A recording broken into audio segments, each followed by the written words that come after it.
Bismillahirrahmanirrahim.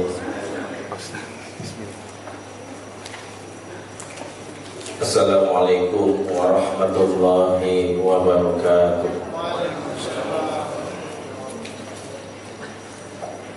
Innal hamdalillah nahmaduhu wa nasta'inuhu wa nastaghfiruh wa na'udzu billahi min shururi anfusina wa sayyiati a'malina.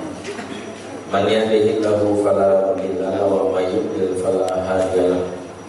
Asyhadu an la ilaha illallah wahdahu la syarika lahu wa asyhadu anna Muhammadan abduhu wa rasuluhu la nabiyya ba'dahu wa la haula wa la quwwata illa billahi wa ba'd. Ikhwatal iman a'azakumullah jami'an. Bapak-bapak, ibu-ibu, calon bapak dan juga calon ibu yang insyaallah senantiasa dimuliakan oleh Allah Subhanahu wa taala.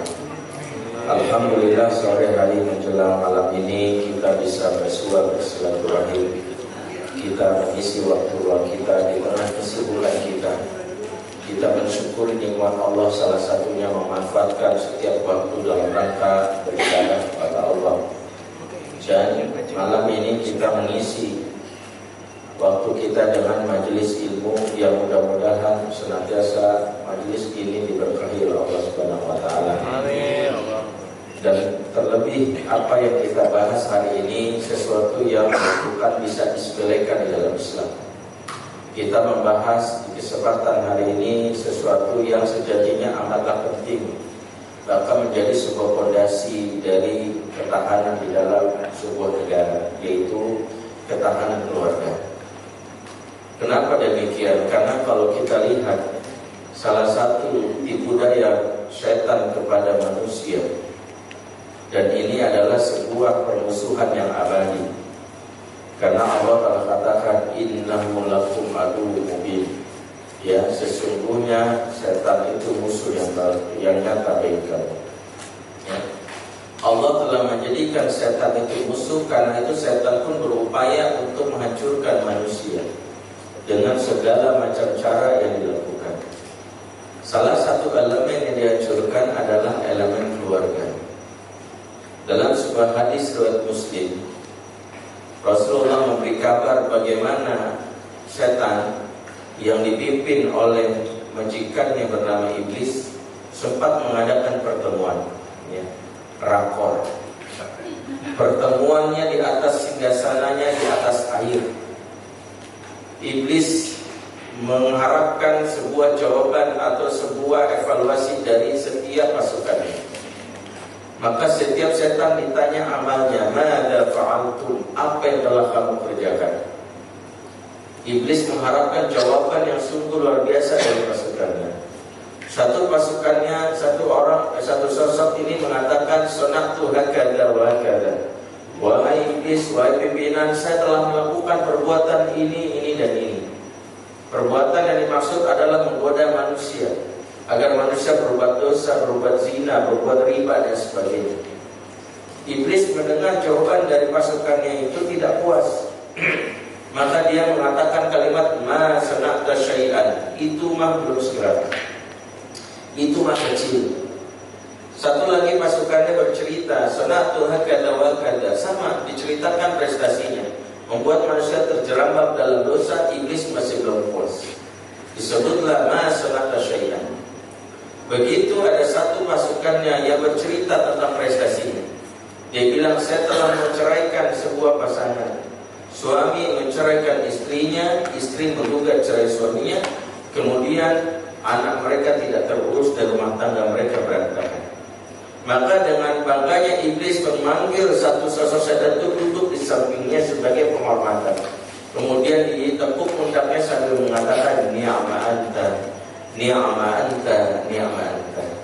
Kamu mantap, kamu luar biasa, kamu pasukanku yang terbaik. Kira-kira begitu. Dari hadis ini Ibnu Taimiyah menyimpulkan bahwa prestasi terbesar setan itu merusak keluarga. Dalam kitab Majmu'ul Fatawanya beliau sampai mengatakan fatwa yang tegas khusus masalah perceraian. Karena beliau mengetahui bahwa perceraian ini adalah sesuatu diharapkan oleh setan. Apa kata beliau? Al-aslu fi talaq al-hadru, hukum dasar cerai itu haram. Jadi perhatikan kata beliau, hukum dasar cerai adalah haram. Innama ubiha lil qadril hajah, kalaupun diizinkan berdasarkan kebutuhan yang berkaitan dengan hukum akhirat, berdasarkan kebutuhan yang berhubungan dengan akhirat. Artinya apa? Hukum dasar cerai itu haram. Kenapa? Karena Ibnu Taimiyah berkesimpulan bahwa setan itu ya sangat bangga prestasinya kalau merusak rumah tangga keluarga. Sebab dari keluarga yang rusak maka muncullah masyarakat yang rusak. Dari situlah setan berkesimpulan bahwa mudah sekali menghancurkan manusia. Dari keluarga yang rusak akan muncul nanti ekonom busuk, yang ekonomi akan dikelola dengan ekonom busuk tersebut. Dari keluarga yang rusak akan muncul kelak politisi busuk yang akan menjalankan roda pemerintahan di eksekutif, yudikatif, dan legislatif dengan sesuatu yang buruk. Makanya politik memang penting, ekonomi penting, dan kita harus kuasai. Tetapi keluarga menjadi fondasinya. Kalau keluarga rusak, kita akan terima masalahnya seperti itu. Makanya kalau kita lihat perhatian pemerintah kita dan keluarga ini sangat minim.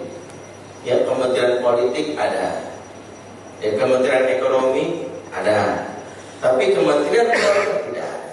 Maka kita lihat bagaimana angka kerusakan keluarga setiap tahun meningkat besar.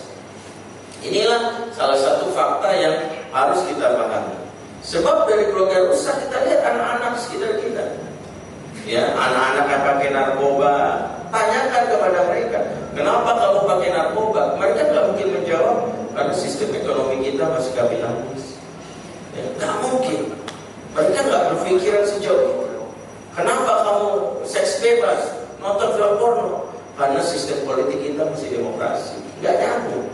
Semua anak-anak kalau ditanya kenapa kamu ya pakai narkoba, pornografi, seks bebas, mereka akan menjawab sesuatu yang nadanya sama. Apa? Keluarga saya berantakan. Saya punya bapak tetapi yatim, saya punya ibu tetapi piatu. Saya punya rumah tapi nggak punya keluarga. Bapak ibunya mungkin menikah tapi ribut terus, tidak ada upaya perbaikan. Dari sisi inilah kenapa pentingnya kita memahami pendidikan ilmu tentang masalah keluarga, agar kita mampu melawan setan dengan segala keinginannya untuk menghancurkan manusia, dengan segala keinginannya. Makanya kalau kita lihat di Indonesia ini, khususnya setan lagi berkuasa. Ya, melihatnya dari mana? Melihat di ini kasus iktp, bukan. Melihatnya di mana? Dengan kasus bukan. Setan berkuasa lihat dari elemen yang tadi saya sebutkan, elemen keluarga. Sebab angka perceraian itu tiap tahun meningkat. Dari tahun 2009 angkanya cuma 250.000, 2015 sudah 350.500. Bahkan kalau dikalkulasi di Indonesia ini setiap 1 jam sekali ada 40 pasangan yang bercerai. Ya, kalau ya berarti setengah jam itu udah ada 20. Saya udah ngomong kurang lebih setengah jam udah ada 20 yang bercerai. Bukan karena saya, ini sesuatu terjadi. Karena itu anti-kuatan iman. Pentingnya kita untuk memahami ini. Permasalahannya kenapa adanya konflik khususnya suami istri.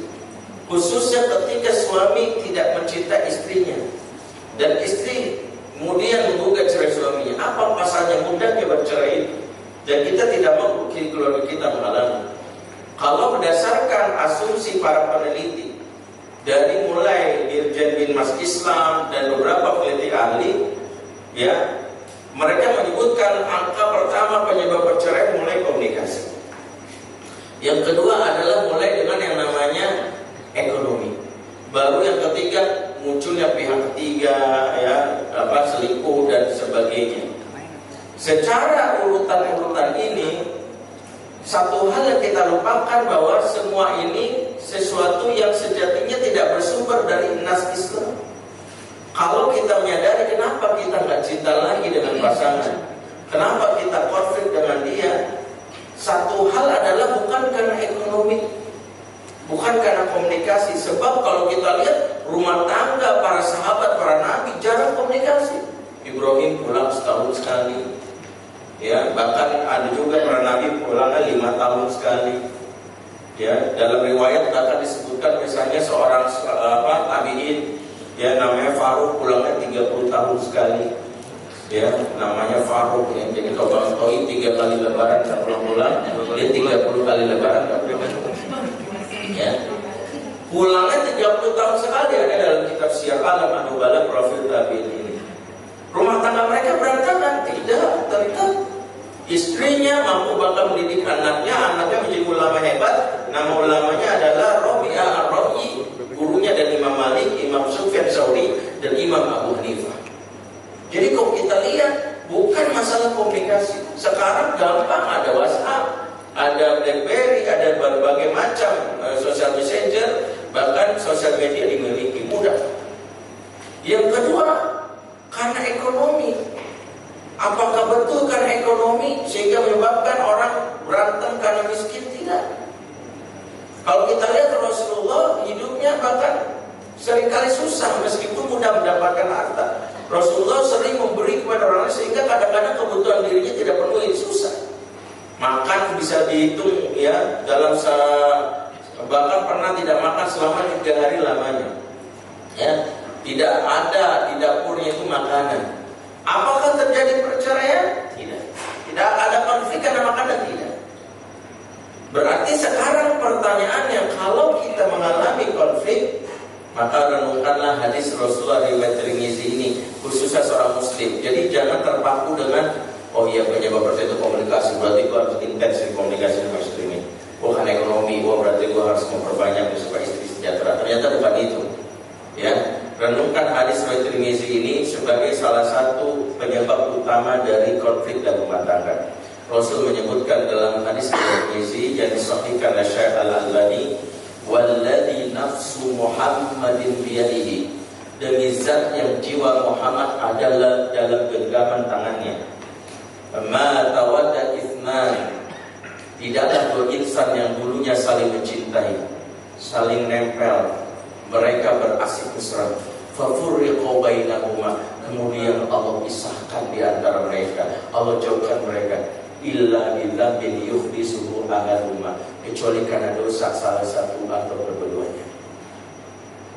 Jadi salah satu permasalahan utama ketika terjadinya kisruh rumah tangga, ya kalau dicari jawabannya karena dosa. Karena dosa itulah membuat ikatan hati antara kita dengan pasangan diredamkan.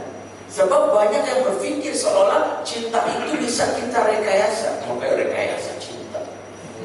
Gak ada, cinta itu sumbernya dari Allah. Cinta itu didatangkan dari Allah. Allah lah yang membuat cinta itu datang dan tumbuh. Makanya dalam surat Al-Anfal 63 Allah menantang kita. Ya, Allah mengatakan wa allafa baina qulubihim, dialah Allah yang menyatukan hati manusia. Tuh, dialah Allah menyatukan hal itu. Masa lau anfaqta ma fil ardi jami'a, seumpama kamu mengumpulkan segala sesuatu di muka bumi untuk menyatukan hati mereka, ma allafa baina qulubihim, gak bakalan bisa. Dua insan itu musuhan, suami istri, cerai sebagainya, kita undang pakar terkenal, pokoknya nih psikolognya Pak Mario Teguh, Mario Bros dan sebagainya semuanya datang. Ya, pokoknya semua coba Pak itu. Kalau Allah tidak berkehendak gak bakalan bisa. Kalau Allah gak berkehendak gak bakalan bisa. Walakin Allah alafa bainahum, tetapi Allah yang menyatukan hati mereka. Maka yang membuat cinta kita kuat dengan Allah, dengan pasangan, dan tiba-tiba renggang, itu tergantung hanya Allah. Itulah kenapa salah satu penyebab khususnya di kalangan kaum muslimin, kenapa sesuatu yang tadinya akur, tiba-tiba cinta itu hilang. Tadinya mesra, ya. Muncul mawaddah, ya. Salah satu makna mawaddah itu. Mawaddah itu dari akar kata al-wud. Al-wud itu dari surat Maryam ayat 96. Yang disebutkan dari surat Maryam 96, innal ladzina amanu wa 'amilus shalihat sayaj'alu lahumur rahmanu wudda. Sesungguhnya siapa yang beriman pada Allah dan melakukan amal soleh, kami karuniakan kepadanya sifat rahman dan sifat al-mud. Al-mud itu membentuk dua kata. Yang pertama al-mawaddah, ya, di dalam surat Ar-Rum ayat 21, ya, yang sering datang ke majelis nikah nih, yang khususnya jomblo nih, rutin datangnya, sekedar makan siang gratis sambil berharap, ya Allah, kapan gitu ya. Itu dia tuh biasanya hafalnya ayat di luar kepala. Apa di tempat gue dibacain ayat itu, satu dibacain suratnya surat Al-Baqarah mulu gitu ya, musir setan kan gitu ya, ya ayat kursi kan gitu ya. Ini wa min ayati an khalaqalakum min anfusikum azwajan litaskunu ilaiha wa ja'ala bainakum mawaddatan wa rahmah. Mawaddah.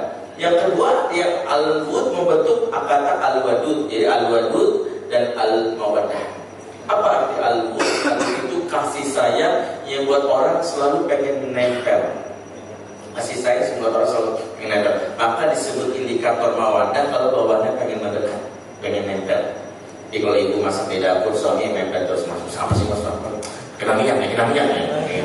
Itu mawadah, itu masih mawadah. Ya, bapak lagi nonton berita politik, nonton tiba-tiba istri datang bersandar di bahu bapak, ya kalau di bahu jalan kan dilarang, ya. Kalau di bahu suami boleh. Nah, itu tandanya masih mawadah. Tidurnya selalu berpelukan, inilah tidurnya suami istri, ya. Kalau berpelukan tuh tiduran apa kos-kosan kan gitu ya. Beda ya. Jadi kalau kita udah jarang berpelukan, ini ada nempel mimpi, masya Allah. Kalau jalan kondangan ya gandeng tangan istri, walaupun udah pengantin veteran, udah emas, umur 5 tahun, jangan mungkin kayak anak ABG. Mawadah itu gak kenal ABG. Mawadah itu keinginan pengen nempel. Loh, perhatikan ya. Ini disebut mawadah. Ya. Ibu lagi belajar di mall digandeng sama suami, ini antara mawadah dan dari ibu enggak kelihatan pertama di mall ya. Ini perpaduan antara romantis dan ekonomis ya. Karena ibu-ibu memang kalau belanja harus digandeng, kok enggak susah jadi keluar ya. Kita gandeng mengamankan isi ATM kan gitu ya. Karena seringkali wanita begitu, lihat dari rumah beli rinso pulang bawa TV LG kan bahaya. Ya, jadi kita ya kita bawa gandeng. Ini suami itu romantis enggak sampai keluar ya. Intinya mawadah. Kecenderungan seseorang yang dulunya kok bawaannya pengen nempel tapi hilang, ketahuilah kenapa hilang. Kenapa? Dan inilah saya kenapa bahas. Ketika cinta sudah tidak tumbuh, ketika sudah mulai bosan, bukan penyebab karena puisi yang sudah habis. Bukan karena udah jarang nonton filmnya Anda Apa Dengan Cinta, bukan karena sudah jarang nonton film-film romantis, tapi karena maksiat salah satu atau keduanya. Ya, ini penting untuk dipahami. Makanya kita belajar dari Nabi Adam alaihissalam yang diberikan pasangan sejatinya. Dua insan pertama kali kakek moyang dan nenek moyang kita di dalam surga, mereka berasik mesra. Namun mereka akhirnya dihukum Allah dan akhirnya terpisah. Rumah tangga mereka karam. Dihukum dikeluarkan. Dikeluarin kalau berdua nggak masalah. Allah kalau mengatakan keluar kamu Adam dan Hawa dari surga, kalau berdua nggak masalah. Allah memisahkan mereka. Dikeluarkan dari surga. Adam dijatuhkan wilayah sekitar India. Ya, disebutkan para ulama. Sementara Hawa ada di wilayah sekitar Arafah. Ya, nanti ketemunya di Jabal Rahmah, Bukit Rahmah. Yang umroh dan haji pasti pernah mengetahui bukit ini. Yang biasanya bukit itu banyak orang jual spidol, yang kemudian nulis-nulis, apa yang udah hitam tuh, banyak orang Indonesia tuh. Ya, Irma dan Indra, ya, Cinta Forever kan gitu ya, orang Indonesia tuh. Ya, di Bukit Rahmah ditulis, itu ditimpa, itu nggak tahu di tahun berapa ya. Ya, masya Allah ya. Kadang ada yang melakukan sholat di sana, padahal nggak ada hukum ya sholat di sana. Ya. Adam di India, Hawa ada di Arafah di Arab Saudi. India dan Arab Saudi jaraknya jauh luar biasa. Beda negara zaman dahulu, negeri yang tidak ada jalanan, hutan, sebab luka. Allah memisahkan mereka dan kesulitan mereka untuk bertemu.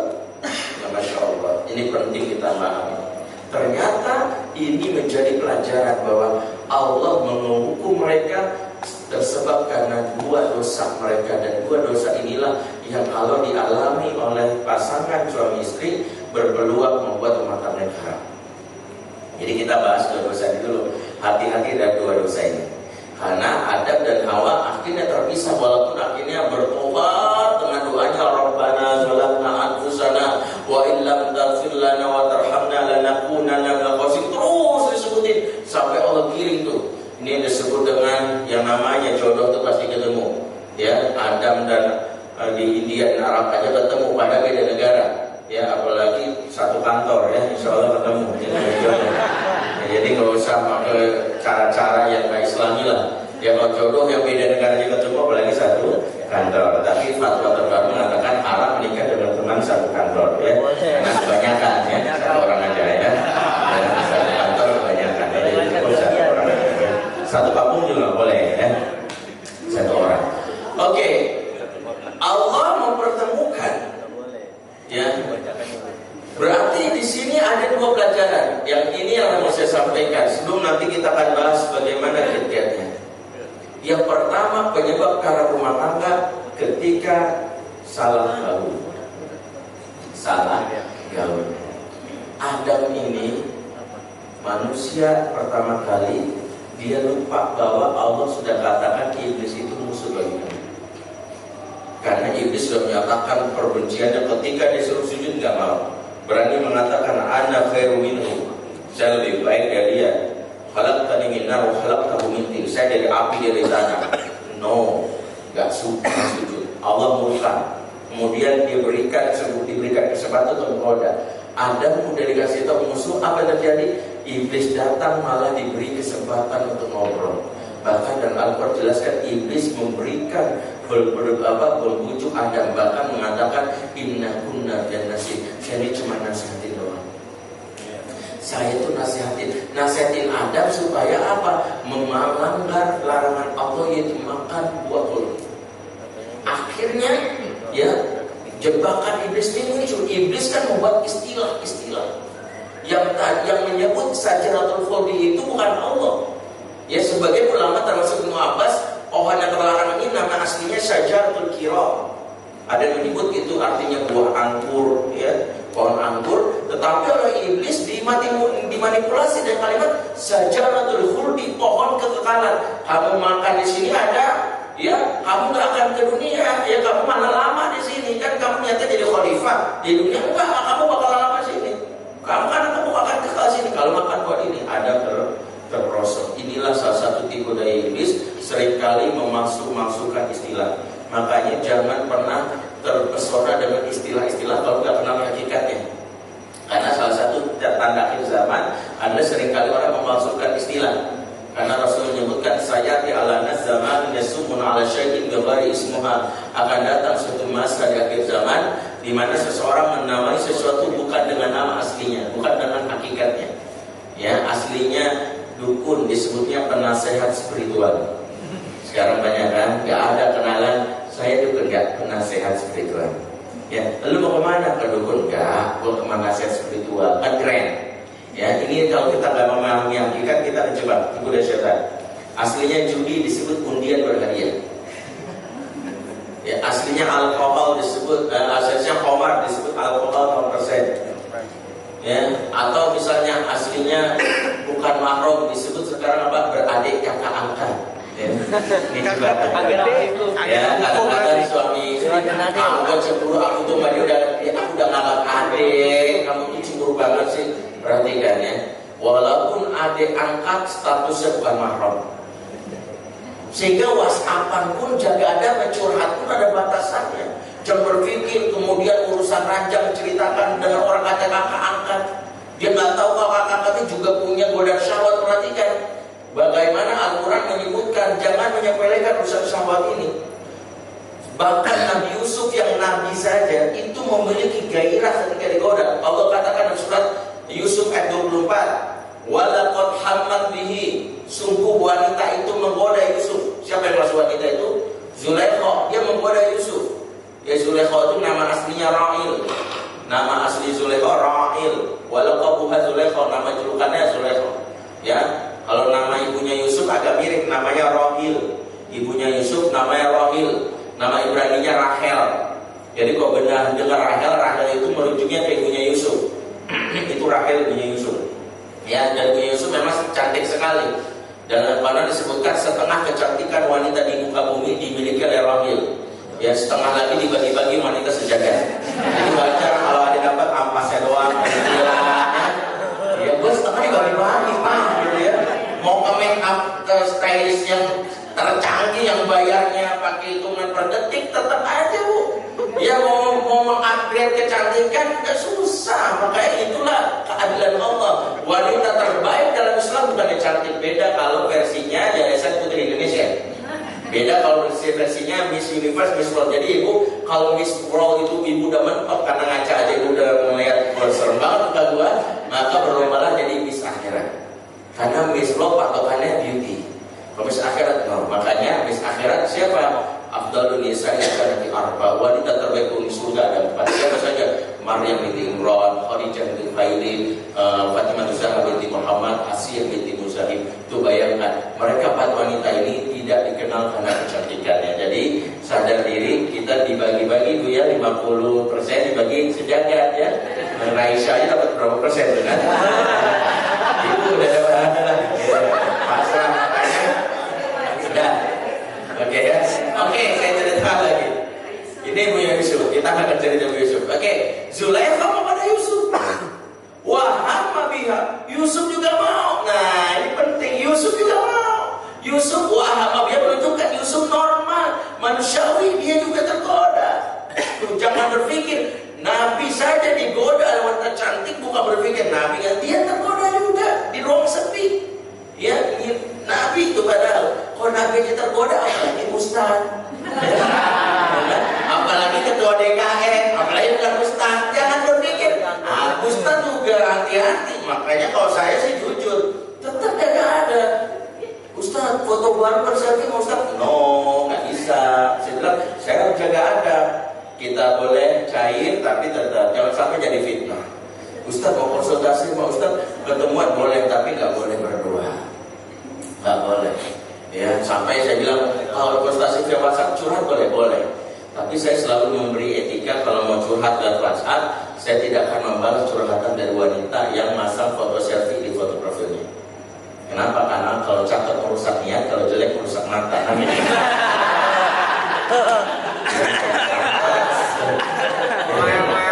Mendingan nggak dibales gitu ya. Ya, makanya udah ibu-ibu kalau mungkin ada pengalaman, udah curhat kok nggak dibalas, mungkin ada foto selfie yang mengganggu. Ya mendingan ganti. Nah ini salah satunya. Adab penting harus pahami. Yusuf, nah perhatikan, setan iblis memberikan nama-nama tadi, ganti namanya, sehingga kita baca terus. Oh iya, dia kan udah kayak adik sendiri. Kayak adik sendiri itu bukan berarti hukumnya berubah versi kita. Hukum awalnya tetap bukan mahram, berdoa nggak boleh. Ini ya. Nah iblis memberikan begitu masukan. Akhirnya Adam tergoda. Maka kesimpulan pertama, salah satu yang menyebabkan seseorang mengatakan berantakan adalah karena suami istri tidak menjaga pergaulan pasangannya. Dibiarin, Mas, itu aku nanti meeting ya sama ini, waktunya apa? Suaminya berteman dengan orang yang maaf yang senang biasanya selingkuh, senang dia belajar lu mah gak pernah ke Alexis ya, lu mah gak eksis, gak pernah ke Alexis kan gitu ya. Lu kalau mau ikut gua sekali-sekali coba. Tuh bayangkan sebagian besar kasus yang pernah saya tangani, sebagian besar karena awalnya ikut-ikutan.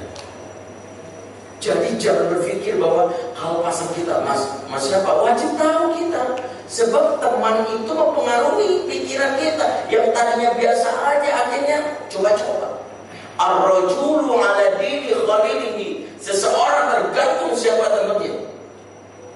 Makanya siapa yang berteman dengan tukang minyak wangi kecipratan wangi, berteman dengan tukang pada besi kecipratan api, berteman dengan tukang selingkuh kena pelajaran selingkuhnya, berteman dengan tukang bohongin istri kena ininya. Ya ini menjadi pelajaran bagaimana. Wah ini bahaya. Ya, kadang-kadang ini jadi bercandaan tapi akhirnya kita nggak bisa tahu setan membuat. Jadi yang pertama, jangan menyepelekan pergaulan. Itulah amannya kalau suami bilang, "Mah, aku mau ini berteman sama Ustadz ini, aku mau ketemu jaring kasih pengajian, Masya Allah, ini harus didukung." Walaupun sebagian istri diberikan waswas oleh setan, kalau semakin soleh terkait pengen poligami kan gitu ya. Tuh ibu-ibu sekarang curiga semakin soleh tak poligami kan gitu ya. Kadang-kadang mikir begitu sih. Padahal kalau dia semakin soleh, minimal dia mempertimbangkan urusan dia menikah lagi bukan karena syahwatnya, tapi mikir perasaan istrinya, ya, mikir perasaan apa gitu. Itulah kenapa. Kalau kita lihat urusan poligami nggak dibahas sekedar karena laki-laki yang syahwatnya besar, bukan sekedar itu. Tetapi nanti dia juga memikirkan, karena poligami itu harus mempertimbangkan juga aspek dari bukan sekadar antar istri akur. Karena sering bapak-bapak perlu menyadari bahwa urusan poligami juga memikirkan aspek anak dari istri berbeda. Karena kalau tidak dipikirkan ini terjadi bukan sekadar ribut antar istri tapi antar anak. Makanya Al-Quran membuat 2 contoh tentang bagaimana poligami yang sukses yang boleh ditiru dan poligami yang jadikan pelajaran. Ya. Ini kita bahas ini boleh nggak ya? Oh, boleh aja. Ibu yang penting nih. Bu boleh nggak bu? Sih kan harus ini. Boleh. Bahasa boleh ya. Kayak saya bakal dicegat di tengah jalan. Boleh. Saya nggak tahu. Buat mobil saya apa bilang ibu lakuin. Ya enak ibu bahasa boleh. Saya kan ngasihnya dari sisi ilmu, pelajaran. Pertama poligaminya dari sisi yang namanya Nabi Yakub. Poligaminya kita berikan Ibrahim. Yakub gagal membuat akur antar anak sehingga antar anak saling membenci, bahkan mencenderungkan Yusuf ke dalam sumur. Jadi ibu-ibu juga jadi belajar sini. Kalau suami minta poligami juga jangan nolaknya. Papa nggak sayang sama aku, bukan. Gak usah pikirin aku, pikirin anak-anak kita. Kamu mau anak kita dicukuin ke sumur kayak gitu? Ya. Gitu ya Bu ya, ya. Walaupun si suami bilang kan kita nggak punya sumur ya, gitu ya. Ya udah aku kasih cyanida gitu ya.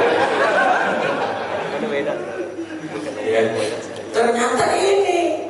Nah makanya kalau kita lihat bapak-bapak juga jangan mikirin wah ntar penting bisa gampang. Nanti kalau antar istri punya anak tuh pikirin ribut nggak? Antar anaknya. Nah, sementara kalau kita lihat poligami sukses, poligaminya Ibrahim. Ibrahim sukses poligaminya. Mau saya kasih tahu rahasia kesuksesannya? Mau.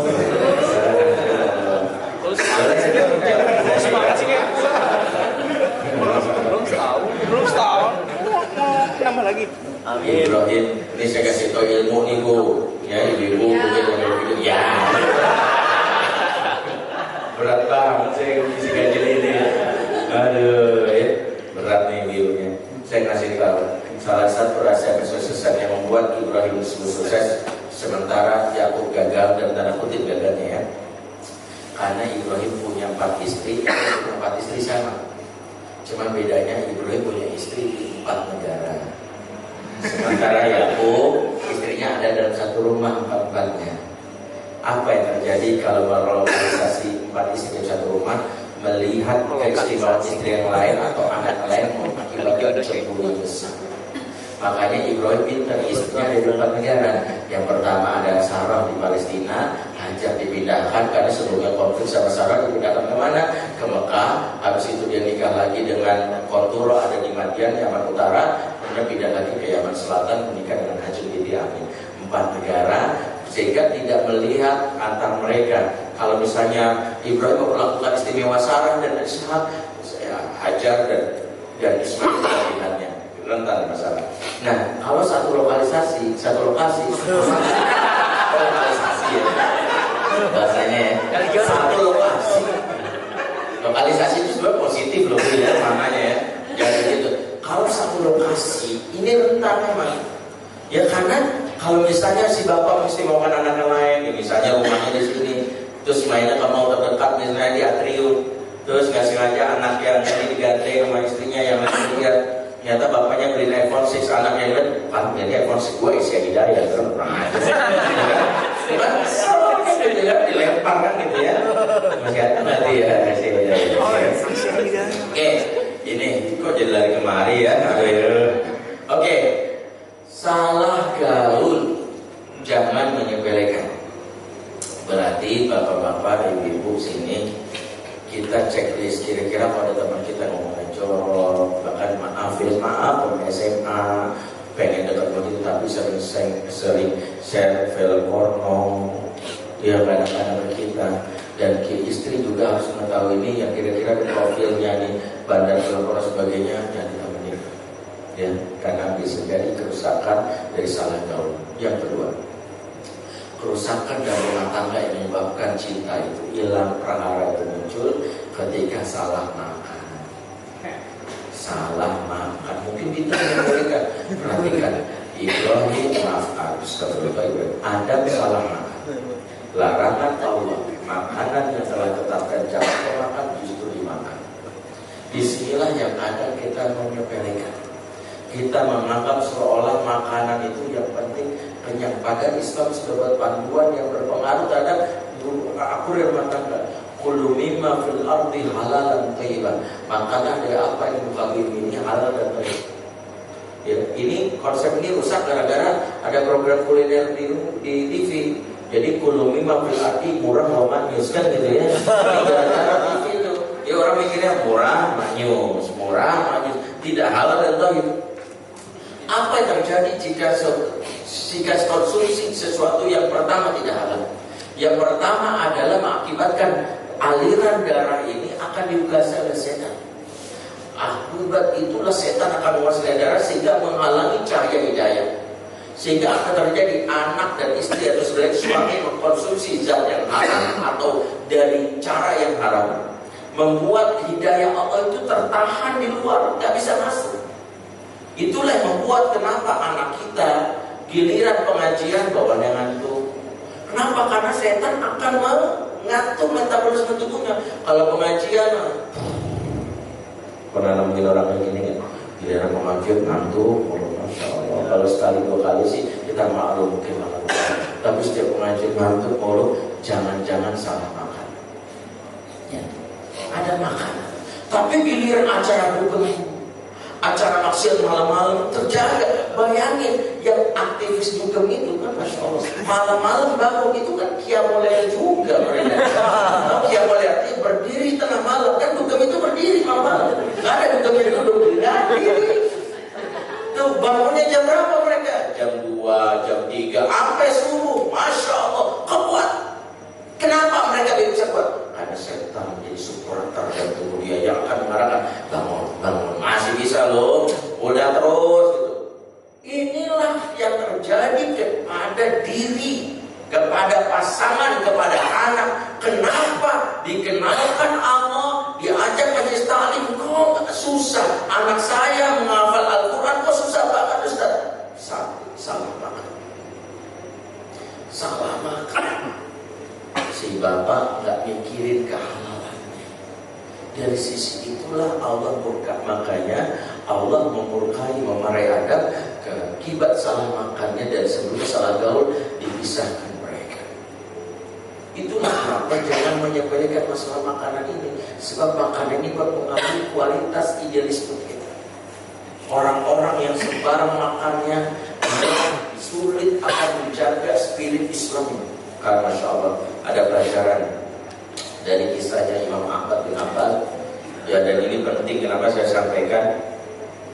Seringan banyak mungkin kita ya ada pertanyaan di kita ini sering ditanyakan ke saya, Ustaz saya punya kawan ya, dulu itu dia aktif di kampus sebagai pengurus rohis atau pengurus musola, pengurus dakwah, tapi kok belakangan ini nih dia tuh hapus status Facebooknya tuh caci maki ulama dia terhina, caci pokoknya bego, fatwanya nggak sesuai. Kita nggak ada hubungannya ya dengan ada atau apa, tapi ini pokoknya udah benci dan sebagainya. Apa pasalnya Pak? Rasakan dulu waktu di kampus tuh soleh banget. Jawabannya dua. Pertama dia salah gaul, yang kedua dia salah makan. Imam Ahmad bin Hanbal menceritakan pada saat dia disiksa karena dia berbeda pendapat dengan khalifah yang saat itu berani mengatakan Quran itu makhluk. Siapa yang mengingkari bertemu saya? Semua ulama ketakutan karena rajanya dikenal mengejam. Ulama-ulama sebagian ini pengecut semua. Makanya ulama itu ada dua, yang soleh tapi pengecut dan soleh tapi berani. Di zaman Imam Ahmad mereka melakukan tauriyah pura-pura. Nah, makhluk betul itu makhluk, yang maksud makhluk itu rajanya ini, bukan kepada Qurannya. Imam Ahmad tidak bisa mengatakan Quran itu makhluk. Kenapa? Karena Imam Ahmad tahu modus di belakangnya. Kalau Quran disebutin makhluk, nanti akan muncul kalimat, namanya juga makhluk. Gak lepas dari salah, gak lepas dari dosa. Makanya Imam Ahmad sadar, nanti orang-orang masyarakat akan bilang, Quran kan namanya juga makhluk. Ya, namanya juga makhluk, gak lepas dari salah dosa. Imam Ahmad gak, Quran juga makhluk. Yang lain, heran, itu beda sendiri. Maka raja saat itu langsung mengambil dia, dicokok, langsung disiksa, dipecut tiap hari, ya, punggungnya dan kakinya ditarik pakai kuda, punggungnya di jalanan, ya, lantai diseret, gitu ya. Akibat siksa raja itu tulang punggungnya Imam Ahmad patah, sehingga agak bengkok, dan dia menangis bukan karena sakitnya, karena sebelum dia disiksa, dia setiap malam sholat malamnya 300 rakaat. Begitu tulang punggungnya patah, dia nangis karena cuma mampu 150 rakaat. Ya, kita tulang punggungnya patah kan? Ya, berarti bisa lebih dari 150 ya. Dia nangis. Nah, gara-gara itulah pamannya yang seorang ulama itu akhirnya nggak tega. Dia akhirnya mendatangi Imam Ahmad, memberikan obat berupa makanan itu seekor kepala kambing. Kemudian dia bilang, wahai pembantunya, bilang kepada Imam Ahmad, berikan kepada Ahmad ini makanan sekaligus obat untuk tulang punggungnya agar lurus kembali dan dia bisa sehat kembali beribadah. Kemudian pembantunya datang kepada Imam Ahmad, Syekh, ini makanan untuk. Apa kata Imam Ahmad? Dia bilang apa? Dari mana makanannya? Dari pamanmu Fulan bin Fulan. Imam Ahmad marah, kemudian mengatakan, tidak, kembalikan kepada pamanku itu. Demi Allah, aku tidak akan membiarkan tubuhku dimasuki oleh makanan dari ulama yang pro penguasa saja. Saya tidak akan membiarkan tubuh saya dimasuki oleh makanan dari ulama yang pro penguasa saja. Sebab kecipratan makanan ulama pro penguasa saja ini kecipratan oportunisnya. Enggak, saya jaga dia semuanya. Berikan. Kita bisa bayangkan makanan dari ulama pro penguasa saja dijaga, apalagi dari penguasa saja. Itulah kenapa ada orang yang idealisme tertukar. Itu gampang caranya, ajak makan siang bersama, ajak makan malam bersama. Makanya jangan menyepelekan kalau diajak makan malam sama penguasa yang jelas zalim, itu sebenarnya adalah penggadaian idealisme. Demi Allah, ulama yang jernih, aktivis yang jernih, menjaga jarak. Sebagaimana Said bin Musayyab ketika dia dikatakan kepadanya, bagaimana jika penguasanya itu adil dan memberi makanan, apakah orang makan? Apa kata dia? Makanan itu halal bagi kalian tapi racun bagi kami. Sebab penting bagi kami untuk menjaga jarak dengan penguasa. Itulah kenapa ya, kalau ingin mendengar fatwa ulama, jangan dari ulama yang sering banyak makan di sana. Jadi ini ingatkan. Ya. Ini jadi renungan. Perhatikan dalam konteks rumah tangga, idealisme yang tadinya awalnya komitmen, artinya aku hanya dengan usaha, tiba-tiba berubah. Kenapa selingkuh? Idealisme di awal pernikahan itu langsung gara-gara makan. Udah lupa janjinya dalam ikatan pernikahan. Berarti apa? Nah ini, kalau kita alami ini, sadari dua hal. Pertama, pergaulan kita.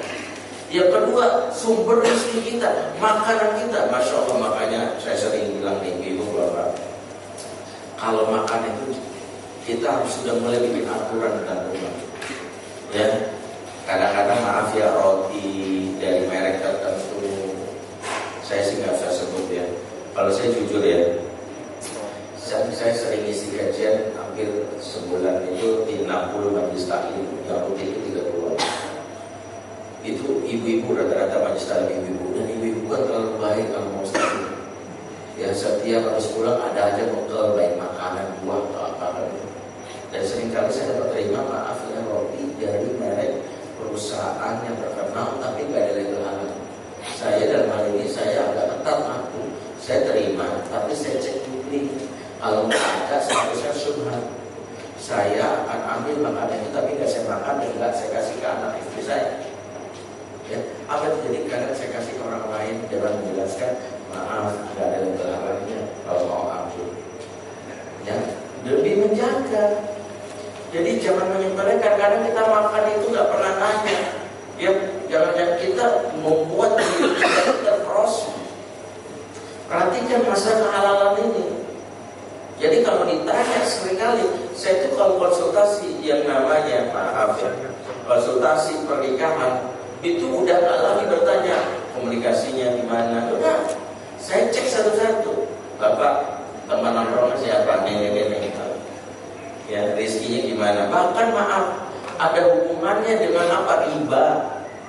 Saya harus bilang kartu kredit. Ada hubungan, ada.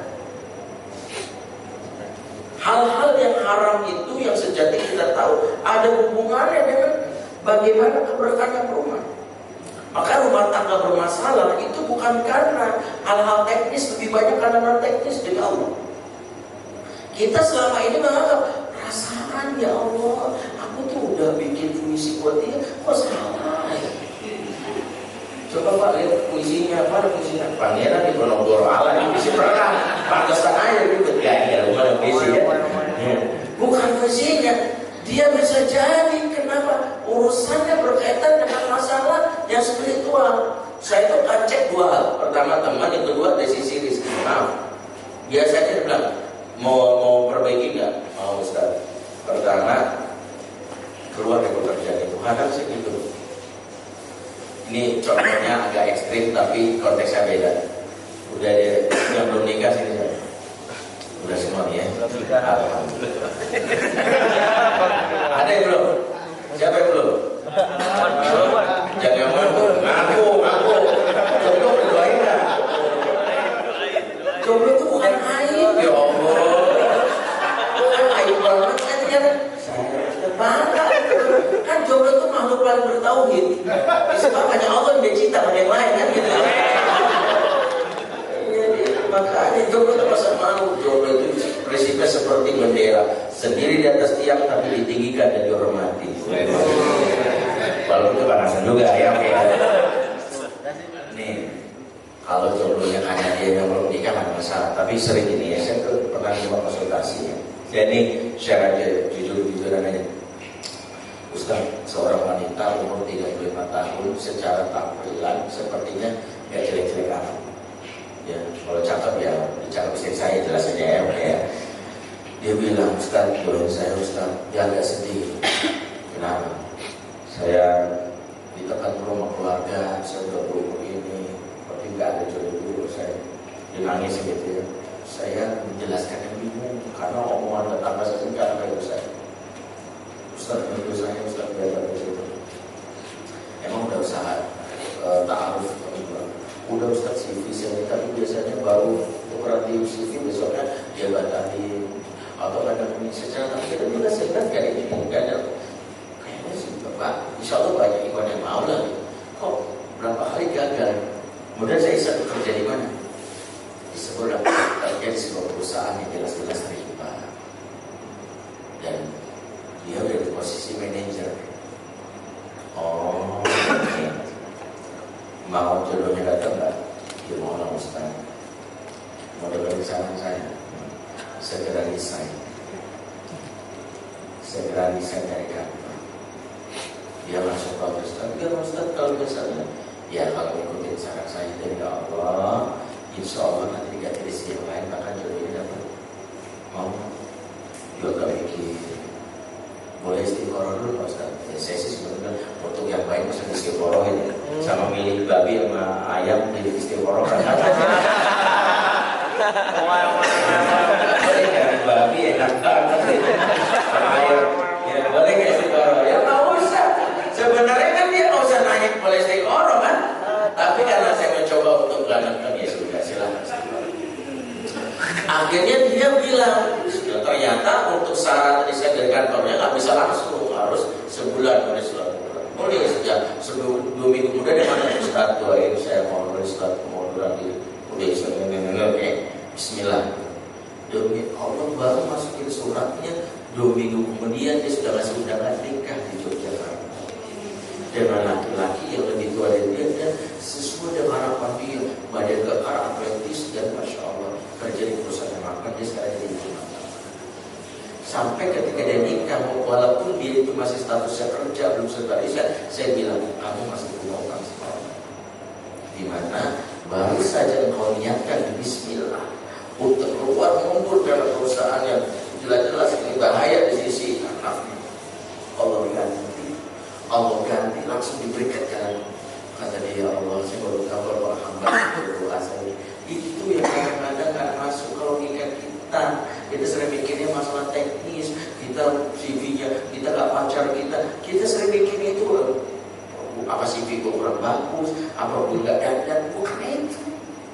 Terhalangnya jodoh, terhalangnya ikatan hati, membuat suami istri berantem karena maksiat lagi-lagi itu ayat. Hadisnya jelas. Makanya seringkali sebelum teknisnya saya selalu bilang, makanya saya sering tuh kebiasaan mata bahasa gelis. Ya, ini babnya akan panjang nih. Kalau saya cerita nanti, wah berarti apa? Satu saya cek dari rekeningnya, dari rezekinya, punya kartu kredit gak? Berapa kali ya? Itu masalah tuh. Buat. Ya kalau bisa segala lunasi. Ya kalau bisa nggak usah pakai, jangan terpesona dengan itu. Ya udahlah, hidup yang kita diridhoi saja. Ya, dan banyak hal. Oke, nggak usah bahas, saya nggak mau nanti menyindir orang-orang yang terbiasa dengan hal itu. Tapi sekali lagi riba itu perusahaan saya. Karena Allah sampai mengatakan yang mengatakan riba menyatakan perang. Allah menyatakan perang kepada orang yang tidak beragama. Kalau Allah sudah menyatakan perang, kita harus Allah. Ya, oke, sudah tuh ya. Apalagi saya cek kebiasaan-kebiasaannya, kebiasaan buruk, ya. Apa sih penyebab rumah tangga itu dicabut keberkahannya? Mulai dari kebiasaan pertama, kebiasaan bangun kesiangan. Sebab rumah tangga yang petaka salah satunya tandai kalau sudah mulai bangun kesiangan. Ya, tidur bangunnya jam 7. Ada seorang security datang ke saya, nangis gitu, Ustaz, tolong saya, kenapa?